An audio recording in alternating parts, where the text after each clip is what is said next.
I'm Jeremy J. Day 342 of reading. Today reading Harry Potter and the Goblet of Fire. Let's get started. We're currently on page 732. But that was all your savings, said Ron. Tell me about it, said George. Of course, we found out what was going on in the end. Lee Jordan's dad had a bit of a trouble getting money off Bagman as well. Turns out he's in big trouble with the goblins. Borrowed loads of gold off them. A gang of them cornered him in the woods after the World Cup and took all the gold he had. And it still wasn't enough to cover all his debt. They followed him all the way to Hogwarts to keep an eye on him.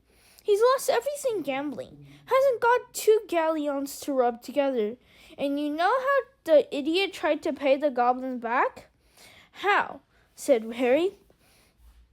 He put a bet on you, mate, said Fred. Put a big bet on you to win the tournament.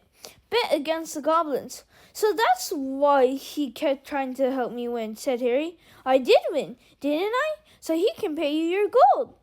Nope, said George, shaking his head. The goblins play as dirty as him. They say you drew with Diggory, and Bagman was betting you'd win outright. So Bagman had to run for it. He did run for it right after the 3rd task. George sighed deeply and started dealing out the cards again. The rest of the journey passed pleasantly enough. Harry wished it could have gone on all summer. In fact, and that he would never arrive at King's Cross, but as he had learned the hard way that year, time will not slow down when something unpleasant lies ahead, and all too soon, the Hogwarts Express was pulling in the platform 9 3/4. The usual confusion and noise filled the corridors as students began to disembark. Ron and Hermione struggled out past Malfoy, Crabbe, and Goyle carrying their trunks. Harry, however, stayed put. Fred, George, wait a moment. The twins turned. Harry pulled out his trunk and drew out his Triwizard winnings. Take it, he said, and he thrust the sack into George's hand. Take what? Said Fred, looking flabbergasted. Take it, Harry repeated firmly. I don't want it. You're mental, said George, trying to push it back at Harry. No, I'm not, said Harry. You take it, and get inventing. It's for the joke shop. He is mental, Fred said in an almost odd voice. Listen, said Harry firmly. If you don't take it, I'm throwing it down the drain. I don't want it and I don't need it, but I could do with a few laughs. We could all do with a few laughs. I got a feeling we're going to need them more than usual before long. Harry, said George weakly, weighing the money bag in his hands, there's got to be 1,000 galleons in here. Yeah, said Harry, grinning. Think how many canary creams that is. The twins stared at him.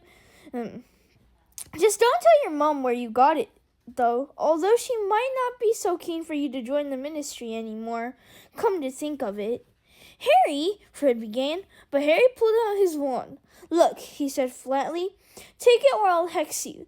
I know some good ones now. Just do me one favor, okay? Buy around some different dress reps and say they're from you. He left the compartment before they could say another word, stepping over Malfoy, Crabbe, and Goyle, who were still lying on the floor, covered in hex marks. Uncle Vernon was waiting beyond the barrier. Mrs. Weasley was close by him. She hugged Harry very tightly when she saw him and whispered in his ear, I think Dumbledore will let you come back to us late in the summer. Keep in touch, Harry. See you, Harry, said Ron, clapping him on the back. Bye, Harry, said Hermione, and she did something she had never done before, and kissed him on the cheek. Harry, thanks, George muttered, while Fred nodded fervently at his side. Harry winked at them, turned to Uncle Vernon, and followed him silently from the station. There was no point worrying yet, he told himself, as he got into the back of the Dursleys' car.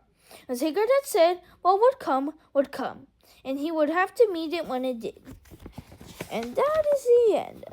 I'm going to read the ending. This book was art directed by David Saylor. Yeah, no, I'm not reading that. And that is the end of our 4th book. Harry Potter and the Goblet of Fire. Peace out. Tomorrow we will read the next book because I don't have it right now. Peace.